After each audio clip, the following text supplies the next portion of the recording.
This Pitch Breakfast video is brought to you by Spangler & Agins, attorneys for Charlotte's startup community. Good morning. My name is Bobby Robinson. I'm a local business attorney here in Charlotte, and I'm also the founder and CEO of IntellyDoc. Look, I can tell you that as a transactional attorney, me and my colleagues and I did not go to law school for 3 years, passed the bar exam, only to spend our working hours performing tedious, time-consuming manual contractual tasks. And so there had to be a better way for us to optimize our time to ensure that we were productive and gave our clients exactly what they bargained for. Therefore, I created IntellyDoc. IntellyDoc is an end-to-end contract management solution leveraging machine learning. It's comprised of some proprietary elements as well as some enterprise solutions, all designed to enhance our user experience. On our platform, our users can draft documents, customize workflows, collaborate, automate the review process, as well as analyze a broad swath of documents. Last month, we released version 1 of our platform, which is live today. We wanted to design something that customers were familiar with in terms of whether it be a Word product or a Google Doc product, and we wanted it to also be simple and intuitive. We've had some really good feedback thus far from some of our early adopters. We have about 4 law firms as well as general counsels on the platform that are beta testers. So far, they've said the platform has optimized their transactional process, increased efficiency, as well as it being not being cost prohibitive, rather. There was a recent survey in terms of market growth and growth rate of the industry that said that the legal industry, right behind the government, is the last major industry to adopt AI. That is grossly changing. Based on the trends there, and IntellyDoc certainly intends to be at the forefront of that growth.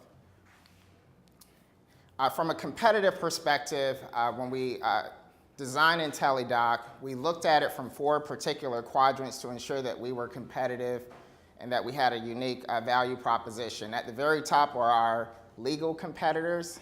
If you come to the left here, my left, e-signatures. Down at the bottom is collaboration and file management, and our objective was for IntellyDoc to sit directly in the middle of that quadrant. From a business model perspective, we are a SaaS-based company. We charge per user. In addition, we will generate revenue from onboarding clients as well as offering professional services. From a unique competitive advantage perspective, again, as an attorney, I'm building this for other lawyers. Unlike most of our competitors, they're primarily focused on enterprise clients. We look to also pursue the small and mid-sized companies as well as enterprise. A lot of our competitors also require document minimums, meaning you need X amount of documents in order to use their platforms. We won't have that requirement. It will take several platforms to do exactly what we're looking to do, and so you'll be able to do that in one single platform. And again, we'll also have enterprise integrations as well as legal-specific integrations. Just a little bit about me. I've been practicing law for a little bit over 4 years. I served as corporate general counsel, or associate general counsel rather, for CBRE. I now own my own law practice here in Charlotte. We have an office in Atlanta. I also have my MBA. As a non-tech founder, I have to rely on some really, really smart people. So I have a great team, Sterling Scott, who serves as our product consultant. He has over 5 years of experience to include AI startups. Mike Simmons, helping with sales and marketing. 6 years of experience to include startups, as well as Ojaf, who's our lead software developer. 16 years of experience to include AI platforms. We are actively raising capital. I put in over $100,000 of my own funds into the business thus far. That 1.1 would go into product development, sales force and other personnel, excuse me, marketing, promotions, and operations. And that concludes my pitch. Thank you. Look at that, and I did it within 5 minutes. Okay, great. That's very And I'm sorry, I didn't realize I was blocking your... No, you're fine. No, you're fine. Yeah, You're good. Panelists, what do you think? I'll go wants to first. go? I'll go first. Go ahead, Chris. Hey, Bobby, great job. Thank you. So you seem very comfortable. Yeah, I mean, it's First pitch. that's great. That's great. Let's give him a round of applause. It's hard to get up here in front of a group and And be the first one. be the first one. And I think that you were very comfortable. You did a great job. So Thank you. Good job on that. I think in terms of a pitch, there's a couple things that I like that I'll kind of administrative things that I think Sure. can get you through. So if you're kind of like trying to work on your pitch a little bit still, Absolutely. Yeah. but I think in terms of defining the problem, you're coming at it from the business expertise. You're in it. Yeah. So I liked that you defined it right up there in the beginning. You may want to, especially since you're still a practicing attorney, you're going to want to probably address that at some point. You say, hey, Sure. this is the problem I face, and Yeah. then you kind of at the end talk about how you're still doing that job. Absolutely. If you're going to grow a company and you want investors to invest $1 million, Sure. that is something that you're going to get some questions. And so Yeah. I think you need to think through like, okay, what is the purpose of this pitch in terms of an audience? This is their first pitch. You're getting some practice. Yeah. But if you're going to pitch for investors, that's a question that immediately I was Oh, thinking absolutely. of. Yeah. I would move that market slide up a little bit, the market size. I really want to understand, is this, so you define a problem from your perspective, Yeah. but is this something that the market needs? Sure. In terms of competitors, you're building a SaaS company, so I think there's still a little bit there. You said you got some feedback, but what was the reason behind this that you went to go build? I mean, I don't know if you built the company and then you kind of asked for feedback, but hopefully you did a little bit of before you went and built things. You got some of that feedback to say there is really a problem, and it's not just a problem that Sure. you experienced. Sure. And it is, right? So, and I experienced that while working in-house with CBRE, right? Yeah. Experiencing that within our legal department as well as talking to my colleagues kind of gave me the notion that there was a deeper issue here that I could possibly solve. And even looking at what's in the current marketplace right now, again, as an attorney that operates a small, mid-sized firm, there was no true solution even for myself. If I'm working on a small M&A transaction, I would have to spend a whole lot of money to use some of the platforms in order to get me through that deal. And so that was something that I knew was a challenge.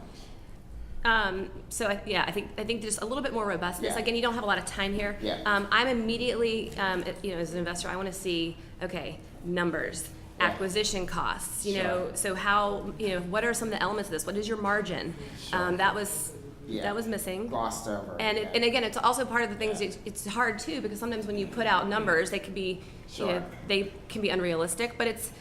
But you're an attorney and you're the CEO, so you have to approach it from the business side. So I want to know: are you as a CEO, are you business minded? Do you understand how the business is going to work? What actually has to happen in order to make this grow? Absolutely. And then I'm glad that you covered that you had some folks on the tech side, Yeah. and that you were going to use a lot of that seed money to build that out. Absolutely. But that was I was kind of going through here, and so I think that there are a couple things that may be a little bit light, but and I think you could maybe move that team up earlier. Sure, absolutely. And then you're just going to have to address a couple of those things I mentioned. But good job. I appreciate yeah. it. Thank you. Yeah. Thank you. Okay. Not all at once. So, Bobby, nice job for your first pitch. You did a great job. You seemed very comfortable up there. So there's about 8 things I look for in a pitch, and you hit on almost all of them. So just you establish credibility right up front. You're an attorney. You've experienced this problem. You have a vertically focused solution, which gives you a niche. You talked about your team, the problem you're solving. You touched on competition, but I want to come back to that. And you had an ask. You'd be surprised that a lot of people pitch and they forget to do the ask at the end. Ask for money. Yeah, ask for money. Congratulations on getting version 1 in production. Now, a couple things on, I'd like to see traction. And so you talked about getting version 1 in production. You had 3 testimonials up there. How many people are using, so you're probably not generating much revenue yet, but that's okay. Yeah. How many people at each of those firms are using the product? If you can drill into that a little bit. I mean, obviously it's great traction that you have version 1 out there. Yeah, so I But throw numbers out there. I think Christy said the same thing. I would agree. So I reached into my personal network here in Charlotte. We have 5 companies, 3 law firms, 2 corporations, that are on the platform, and each of them have roughly about 3 users each. So we have about 15 total users Okay. on the platform. Good stuff, though. You have Yeah. law firms and private companies that are Correct. using the. Correct. Yeah, definitely state that. The biggest thing that the biggest challenge you're going to face is differentiation. So Yeah. if you just do a Capterra search out there, you're going to get over 100 hits of Yeah. competitors. Now, a lot of those are probably going to be some document management, not necessarily workflow type of tools. Correct. But there's a lot of them out there, and there's some big players out there. So what's your differentiation? I think it's the machine learning piece. Absolutely. The problem with machine learning is every pitch that we see, someone throws in AI or machine learning. Yeah. Every single Yeah. pitch. So give us some tangible, and maybe it's not built yet, but what exactly, if you can talk about exactly what your machine learning is going to do, Sure. or maybe it is doing already, Sure. that So- will go a long way. Absolutely, really good question. So the machine learning actually will be powered by IBM Watson, which will be part of our platform. So they have a compare and comply solution.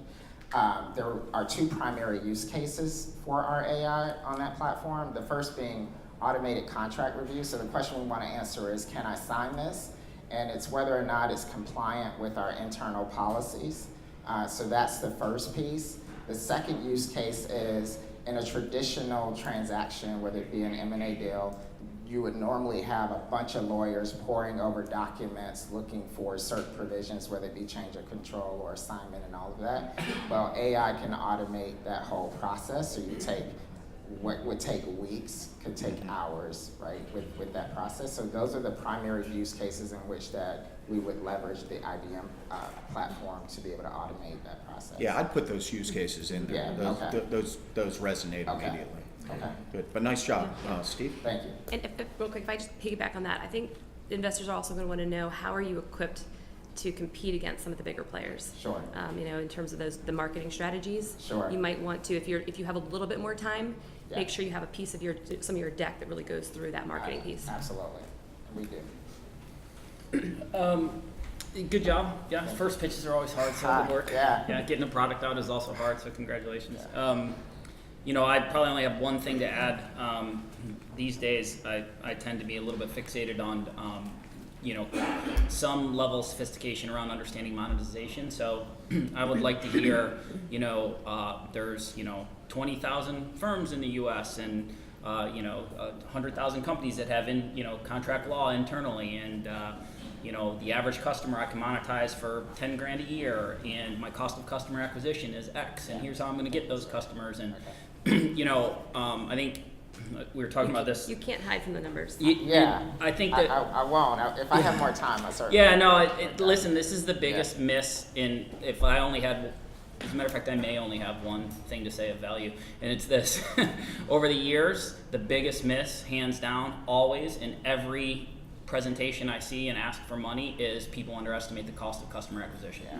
All the time. It's always 10 times more expensive than you think. So I'd like to see some of that make its way into your use of proceeds too. It would make perfect sense if you wanted to use all that money to develop product, because it's early and it's probably a pretty robust and sophisticated product.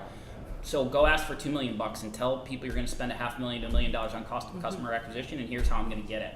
Because ultimately that momentum and conversion will be kind of what holds up your valuation as you go for future rounds. Awesome. Great feedback. The other thing you can also do is don't be afraid to iterate your product. Get out there, have customers using it, have the feedback. Make sure you can acquire customers. Sure. And just know that the product doesn't have to be perfect. You don't have to build it and they will come. You need to get them and then adapt your build. Awesome. Yeah. Hi, guys. Thank you, guys. Just a question. Any questions in the audience? Yes. So I'm not an attorney, but I am a CPA, so I totally understand exactly what you're after here. And you're spot on with the need, right? This whole thing of managing contracts is a complete mess. So I get the product, things well done. One thing I was curious about is you mentioned a price point, $99 to $199 per user. What is that, a one-time fee, or is that per month? Per month, per user. Okay, got it. Yeah, and it scales based on the size of the firm, which is primarily also driven by the number of documents as well.